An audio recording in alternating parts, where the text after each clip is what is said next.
The porch light flickered. Every street lamp in Silver Pines went dark. Maya Williams stood at her own front door, key in hand, when two police officers stepped out of the shadows. "Put the key down," Sergeant Cole Barrett ordered. She hadn't broken in. She hadn't stolen anything. She simply wanted to enter the house she had just bought. But within minutes, handcuffs closed around her wrists, and neither officer knew who she truly was. Maya did not move. The flashlight beam stayed fixed on her face as Sergeant Cole Barrett stepped closer, a baton resting in his hand. Officer Daniel Mercer took position behind her, blocking the path to the driveway. "You're standing on private property," Maya said, her voice steady. "Then prove it," Barrett snapped. "Otherwise, you're trying to break into a house that isn't yours." On her wrist, a hidden countdown blinked to life. 23 hours, 59 minutes. A silent alarm triggered the instant the neighborhood's power failed. Maya said nothing about it. She kept the brass key in one hand and the leather envelope, deed, closing papers, inspection report, tucked beneath her arm. She could have handed it over, but something about the timing bothered her. The civilian network was dead, yet Barrett's radio crackled fine. His patrol computer glowed inside the parked cruiser. "What's in the envelope?" Barrett demanded. "Property documents. Check the county records if you don't believe me. Our system's down. Your radio isn't." Barrett's jaw tightened. Mercer glanced toward the cruiser, uneasy. He was younger, greener, a man still deciding what kind of officer he wanted to be. "Name," Barrett said. "Maya Williams. ID inside, along with a deed in the same name. Then you shouldn't mind proving it. First tell me, am I being detained?" Barrett stepped closer, close enough that Maya could smell rain on his uniform. "You're making this harder than it has to be. It got hard the moment the power died and two officers showed up before I could open my own front door." Across the street, a porch light snapped on. An older woman crossed the street, a navy binder pressed to her chest. "That's the woman I called about," she said. Barrett showed no surprise. "Evelyn Crane," the woman announced, "president of the Silver Pines Homeowners Association." "What exactly did you report?" Maya asked. "I saw someone trying to enter the house." "Did you see the door forced? A window broken?" "No." "Did you see me break in?" "You were standing there with a key." Maya turned back to Barrett. "So the report was about a woman standing at her own door with a key in her hand." Evelyn opened her binder. Colored tabs marked several sections, one labeled HV. Maya recognized the initials instantly. Harold Vance, the house's previous owner, a city accountant who had died months earlier. "The closing happened October 14th, Maya said, testing him. "October 12th, Barrett corrected instantly. Mercer's eyes flicked toward his sergeant. "How do you know the exact date?" Maya asked. "You said your system was down. Dispatch gave it to us earlier. Then dispatch already confirmed the sale went through." Barrett's grip tightened on the baton. "Stop trying to control this conversation. I'm asking why you knew my closing date before you'd seen a single document." He ignored the question and ordered her to set the key on the porch. She refused. "Do you have a warrant? Evidence of forced entry? We have a complaint. A complaint isn't proof a crime happened." Behind her, Mercer's hand drifted toward his shirt collar. A soft click. He'd switched on a personal recorder quietly. Almost involuntarily, the instinct of a man documenting something he didn't yet understand. Then came a low vibration from inside the house. Barrett's flashlight snapped toward the foyer window, fixed on the old heating panel just past the glass. The reaction was too specific, too fast, the kind of attention a man pays to something he's looking for, not something he's guarding against. "What's inside that wall?" Maya asked. "I heard something, a mechanical relay. You came for a burglary call. Why does a relay interest you?" Barrett didn't answer. Maya pressed harder. Harold never trusted the main electrical line. He kept things on separate circuits. Barrett's eyes betrayed him again, a flicker toward the panel before he could stop it. "You knew his name before anyone said it," Maya continued. "You knew the closing date, and now you're watching the exact wall where that sound came from. Everyone in Silver Pines knew Harold Vance, did you? That's not relevant. It's relevant if you came looking for something he left behind." Barrett's temper snapped. Put the key down. Step away from the door." Maya didn't move. "You haven't shown me a crime occurred. You're obstructing. I've given you my name. I've offered 3 ways to confirm ownership. You've refused everyone." Evelyn stepped in, flipping pages nervously. "There was never proper notice of the transfer to the association.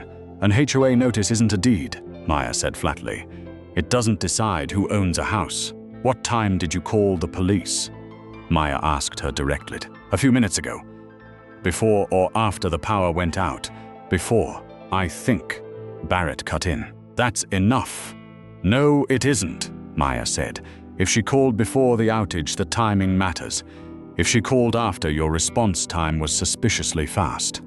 A second vibration pulsed from behind the wall, stronger this time, followed by a chime only Maya could hear through her watch.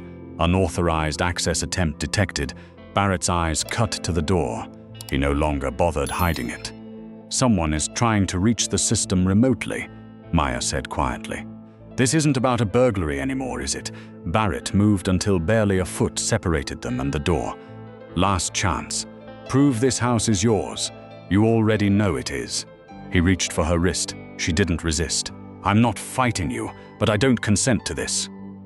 Mercer took her other hand, his breathing unsteady. The first cuff closed, then the second. "Remember the exact time," Maya told him quietly, turning her head. Mercer glanced at his watch without thinking. 10:28. 56 seconds, he murmured. Barrett stared at him. "Why did you say that out loud?" On Maya's wrist, the countdown read 22 hours, 31 minutes. Barrett pulled the envelope from beneath her arm. "You don't have permission to take that. It's being held for the investigation." He turned the key in the lock and pushed the door open, stepping past her into the dark foyer, straight toward the heating panel, without checking a single corner or calling out for an intruder. "That's not a protective sweep," Maya said. "That's a search." He wasn't looking for a person. He was looking for a device. The station smelled of burnt coffee and old carpet. Barrett walked Maya past a hallway of retired police portraits and signed her into interview room 2. Metal table, 3 chairs, a dark camera bolted to the ceiling. "Is that recording?" Maya asked. Power outage affected the system. But the hallway lights blazed fine, and Mercer noticed a green indicator glowing steadily above the emergency generator panel. The station had backup power. The camera had been switched off by hand. Barrett dropped a printed form on the table. "Sign it. This confirms your cooperation." Maya read it carefully. The listed time placed her constant 15 minutes before Barrett had opened her front door. "The time is false," she said. "The sequence is false. This whole page is a lie dressed as paperwork. You're fixating on details that don't matter. They're the difference between a lawful entry and a crime." Barrett sent Mercer for coffee, then leaned across the table once the door clicked shut. "You're 28. You bought a dead man's house during a citywide blackout and refused to cooperate with police. Do you understand how that reads in a report? Do you understand how a false report reads beside an independent recording?" His face didn't move. "There is no recording, then you have nothing to worry about." He asked what Harold Vance had hidden in the house. Documents, a drive, anything, and Maya watched something slip through his composure each time he said the dead man's name. She requested her phone call. Barrett placed the receiver on speaker, expecting to catch her off guard. "Marcus Hale." A calm voice answered. "I need advice on a property transfer," Maya said. The seller entered before delivery. The window closes in 24 hours. Marcus understood instantly. Was entry forced? "My key was taken after I refused consent. Is there a witness?" "A contractor may have photographed the paperwork. Preserve every recording, every document, every access log," Marcus said. Then the line went dead. Barrett had ended the call the moment he heard the word preserve. "That was unnecessary," Maya said. "You finished your call." "No, you ended it the second it stopped going your way." Barrett gathered his papers and left the room, jaw set, saying they'd try again once she was ready to cooperate. Maya answered before he reached the door. "You're not waiting for cooperation. You're waiting for enough time to change the evidence." For the first time, he had no reply. In the break room across the hall, Mercer locked the door and pulled the recorder from inside his shirt. Over an hour of audio and video filled the small screen. Barrett correcting the closing date before dispatch had confirmed anything. Barrett's voice ordering the cuffs closed. Barrett removing the heating panel himself and then calling it evidence of tampering. The door opened behind him. Mercer killed the screen instantly. "What are you watching?" Barrett asked. "Training footage. Traffic stop from last week. Let me see it. It's nothing important." "Then you won't mind showing me. I was reviewing my own mistakes." "That's what supervisors are for." Mercer moved toward the coffee machine, buying distance. "You recorded the porch," Barrett said quietly. "Did you?" "No." The lie left his mouth faster than he expected, and he felt it land wrong the second it did. Barrett studied him, then stepped back. "Good. Personal recordings complicate clean police work." He lowered his voice, almost fatherly. "You're young. A partner doesn't preserve every imperfect sentence. A partner remembers why it was necessary." "Was the entry necessary?" Mercer asked. "We said we heard movement, but we went in after a mechanical sound. That wasn't in the original call. The situation developed." "What evidence were you looking for?" Barrett's composure cracked just slightly. "This is bigger than a deed." The sentence escaped before he could stop it. He ordered Mercer back to the interview room and to keep Maya off the phone, then walked away too fast for a man who claimed nothing was wrong. Alone, Mercer's thumb hovered over the delete button on the recorder. He thought of his father, a retired county officer, cleaning his duty shoes every Sunday night at the kitchen table, always repeating the same line. "The uniform gets dirty on the job." The oath never should. He'd heard it 100 times without understanding it. He understood it now. He turned the device off without deleting the file and returned to the interview room. Barrett came back minutes later, carrying a thin municipal folder. Harold Vance's employment record. Shows he removed confidential material before he died. If you're holding it, you're interfering with a city investigation. "Show me the case number. Restricted." "Who opened the case?" Silence, then his phone buzzed. He stepped to the corner of the room, and Maya caught fragments. "We're still working on her. Less than 20 hours is enough. If the unit isn't recovered, begin the clean option." "What unit?" Maya asked when he turned around. "Unrelated. Then what has less than 20 hours? You heard nothing relevant." "Your officer's recorder did," Maya said, watching Mercer go still. For the first time, Barrett looked uncertain which person in the room posed the greater threat. Lieutenant Paul Grady entered soon after. Heavyset, late 50s, reading glasses low on his nose, drawn by Maya's handwritten timeline on a legal pad. "Did she resist?" he asked Mercer. "No physical resistance," Mercer said before Barrett could answer for him. Grady asked to see the deed. Barrett claimed it might be fraudulent and stalled, needing the city attorney present, an excuse so thin even Grady's face changed. His phone buzzed. A name lit the screen before he flipped it over. Martin Sloan, the same city official who had signed Harold Vance's employment file. "Lieutenant, can we speak outside?" Barrett asked, and the two men left the room. Alone with Mercer, Maya kept writing.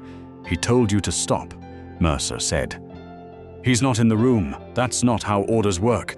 It is when the order isn't lawful." When Barrett returned alone, without Grady, his voice was flat. "The lieutenant assigned the scene to me. We continue." He folded her legal pad shut. "Destroying that page won't destroy the facts," Maya said. He ignored her, turned to Mercer instead. "Delete any unofficial recording connected to tonight." "I don't have one," Mercer said, voice steady. "Make certain that stays true." Then Barrett made his mistake. Leaning across the table, trying to rattle her, he said the sentence that would end everything. "No one will read this report if the drive disappears before morning." The room went silent. "What drive?" Maya asked. Before Barrett could recover, footsteps stopped outside the door. A firm voice asked for Sergeant Cole Barrett by name, and for whoever was responsible for the night's dispatch records. Barrett opened the door halfway. A man in a dark suit stood in the hallway holding a leather briefcase, 2 federal investigators behind him. Maya's watch read 12 hours remaining. "This is a local police matter," Barrett said. It became a federal preservation matter the moment someone tried to alter records connected to an active investigation. Who authorized this? The United States District Court for the District of Maryland. The man entered, set his briefcase on the table, and looked past Barrett to meet Maya's eyes. Is the camera operating the outage? One investigator checked a panel near the door. The station's on backup power. This camera was disabled manually. The man opened the briefcase. My name is Marcus Hale. I'm here as legal counsel. Then, turning fully to Maya, Madam Acting Deputy Director, the secure channel has been restored. No one spoke. Mercer stared at her. Barrett's shoulders went rigid. Deputy Director of what? Mercer asked. The Federal Bureau of Investigation, Marcus said. Barrett stepped back once. Maya rose from her chair. Remove the detention entry. Return my property. Your title doesn't invalidate a lawful investigation, Barrett said, recovering. No, your conduct does that. You concealed nothing from me. I concealed something from you. I was an ordinary woman standing at my own door. My rights didn't require a title to matter. Marcus explained the rest. A compartmented federal corruption investigation into Silver Pines' municipal contracts, private security firms, and possible law enforcement interference. An operation that depended entirely on nobody knowing the house had been identified. Then she should have identified herself, Barrett snapped. If I had, Maya answered.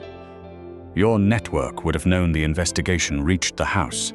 The people who cut civilian power while leaving police systems untouched. The people who prepped Evelyn Crane's binder before the call was even made. The people trying to breach the hidden system from outside. You're accusing an officer based on speculation. No one has charged you with anything, Marcus said. We're preserving evidence, because someone issued deletion commands against local police records within minutes of learning Maya Williams had been detained. Barrett's phone buzzed. He silenced it without looking, but Maya had already seen the name, Martin Sloan. Mercer's hand drifted toward his own pocket. Barrett caught the motion. What did you record?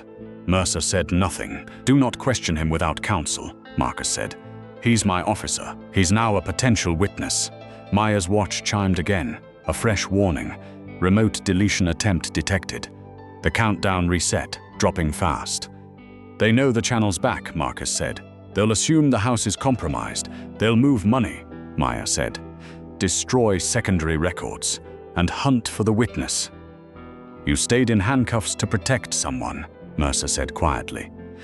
I stayed silent because I didn't know how many people in this building were already working for them. Barrett tried to reach the chief. Agent Cole blocked the door. Your phone and department access are subject to preservation. Marcus turned to Mercer. Do you possess any unofficial recording? Mercer looked at Barrett, then at Maya. I need a lawyer. That's the correct answer, Marcus said. After everything I taught you, Barrett said bitterly. That's exactly what I'm trying to understand. Mercer answered. Then his phone lit with a photograph his father, leaving a grocery store time-stamped 10 minutes earlier. No message, just the image and the location. What did they send you? Maya asked. Nothing, Barrett cut in. They know where your father is, Maya said, watching Mercer's face. And they sent it right after your sergeant realized you might have a recording. Give me the device, Barrett demanded. Do not surrender it to local personnel, Marcus said. Mercer stepped back instead.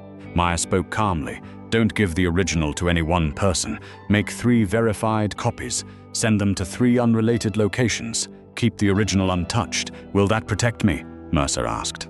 No, Maya said. It will make hurting you pointless. Within 10 minutes, 1 copy sat under Marcus's legal preservation, a second moved through a sealed federal court channel, and a third dropped into a timed release archive that would go public automatically if Mercer failed to check in Agent Cole played the footage. The room heard Barrett correct the closing date before verification, heard the cuffs close, heard him say, the first clear report usually becomes the truth. Then the phone call, less than 20 hours is enough. If the unit isn't recovered, begin the clean option. Then, from inside the house, the black unit is behind the heat box. If Vance moved it, check the secondary wall. You knew the location. Maya said. Barrett claimed it meant nothing. No one believed him. Agent Lena Ortiz's voice came through Marcus's phone from the house itself. We've confirmed the compartment. The drive's behind a false panel by the heating control. 3 hours, 26 minutes before the sequence expires. They rushed to the property. Barrett got there first, slipping past the perimeter with a small black device clipped to his belt, a signal jammer. When Lena's screen lost connection, Maya's watch reset again. 59 minutes. The final key is with the protected witness, Lena said. We can't reach them safely. Then we don't, Maya said. A case can be rebuilt. A dead witness can't. Lena found another path, a forensic trace buried inside Mercer's recording. Beneath Barrett's voice on the porch, faint electronic tones pulsed in a pattern. 4 short signals, 1 long. An authentication fragment. And beneath that, something else. The rhythmic tap of Barrett's own baton against metal.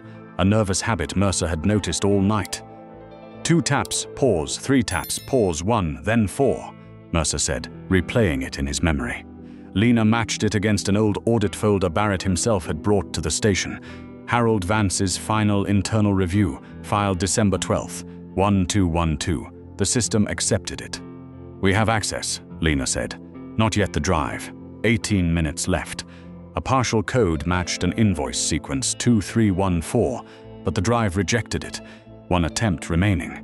He'd never trust an order anyone could guess, Maya said, and reasoned through the tones once more. The long signal came second. She reordered the digits. 3241. Barrett lunged for the panel. Agent Cole blocked him. Daniel, remove them from the property. That's an order, Barrett barked. On what authority? Mercer asked. You're a rank, not an answer.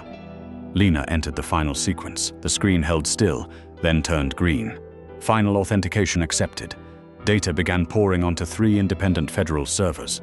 9 minutes left. Barrett tore the jammer from his belt and activated it. The transfer stalled. Put it down, Agent Cole ordered. Barrett refused, citing a backdated administrative order. That order was created after you entered the house, Maya said. The metadata proves it. 6 minutes. The final file, the complete payment ledger, every name attached, hadn't started copying. Mercer looked at the jammer's battery pack, a release tab exposed at its base. Daniel, don't, Barrett warned. Think about your father, Maya said quietly. I am, Mercer answered and reached past his sergeant, pressed the release, and pulled the battery free. The signal returned. The final file began transferring. 7 seconds remained when the progress bar filled. You just ended your career, Barrett said. Mercer raised the recorder. You taught me that whoever writes the report controls the truth. This time the truth made copies. The countdown hit 0. The house's local drive erased itself completely, but the evidence now lived, safe, on 3 servers no one could touch. Agent Cole's phone rang. He listened, then nodded once. The warrants signed. Barrett was arrested without resistance. His badge, baton, phone, and jammer went into separate evidence bags. By 8 that morning, federal agents had secured the Silver Pines police station, the Municipal Technology Office, City Hall, and 2 construction firms named in Harold Vance's files. Arrests didn't come all at once. Investigators spent days matching the recovered data against bank records, contracts, and calls. Maya gave a full statement, surrendered her watch and every document connected to the operation, then formally recused herself from all charging decisions. You understand they'll review your choices as closely as Barrett's, Marcus told her. They should. I knew that before I stayed silent on the porch. The evidence held.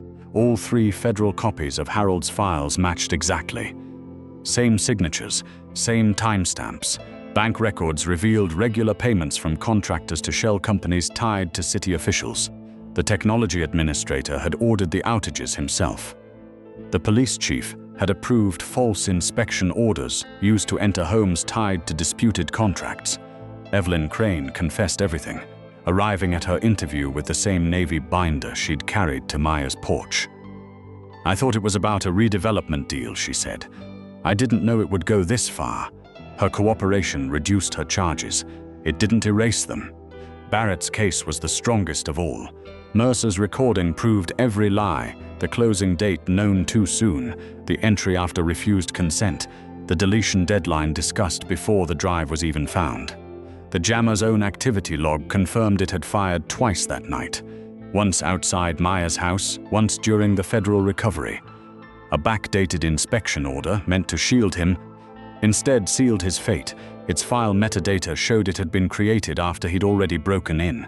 At trial, his own recorded voice condemned him. The first clear report usually becomes the truth. The jury heard it twice. Barrett was convicted on 9 counts: unlawful detention, illegal entry, evidence tampering, witness intimidation, bribery, conspiracy among them. The police chief resigned and pleaded guilty to obstruction. The technology administrator admitted to the outages. 2 contractors were charged with fraud. Harold Vance's death was reopened. The files proved he'd been watched and threatened for months, though how he died remained unresolved. Prosecutors refused to claim more than they could prove. Maya respected that. The truth didn't need exaggeration to matter. Mercer faced his own reckoning. He admitted he'd helped detain an innocent woman, lied about the recording, and nearly deleted it. He wasn't granted full immunity, but his cooperation and the moment he tore the jammer's battery free weighed heavily in his favor. He avoided prison but lost his badge for good. Months later, he began working with a non-profit that taught public employees how to safely report misconduct. When a reporter called him a hero, he shook his head. A hero would have acted before the second cuff closed. The independent review of Maya's conduct took nearly 6 months. Investigators found she had protected a witness, never directed her own case, and chosen silence over exposure even as the evidence nearly vanished. She kept her position. The questions about her age never fully disappeared, but they changed shape. People stopped asking only if she was old enough. Some began asking whether older officials would have made the same choices under the same pressure. She gave one public statement, nothing more. Justice isn't fair merely because it eventually arrives. It becomes fair only when the law protects the person with no title as carefully as it protects the one whose title makes headlines. Silver Pines entered a federal oversight agreement. Home entries required independent review. No single official could ever again authorize the deletion of the only copy of public evidence. 1 year later, Maya still owned the house. The heating system had been replaced, but the false wall panel stayed exactly where it was.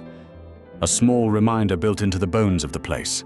Inside her study, the emptied hard drive sat behind glass, a plaque beneath it reading, "The only copy is the first thing corruption looks for." The house now hosted quiet meetings, whistleblowers, retired officials, digital investigators, over coffee and apple pie from the local diner. One evening, Mercer stood on the porch, unsure whether he had any right to knock. "Last time," he said, "I followed someone else's decision." "I know," Maya answered. "This time I'm asking." She opened the door wider. It didn't erase what he'd done. It recognized what he'd finally learned. That truth never survives because powerful people promise to protect it. It survives because someone makes another copy, then another, and because, eventually, one frightened person decides not to press delete.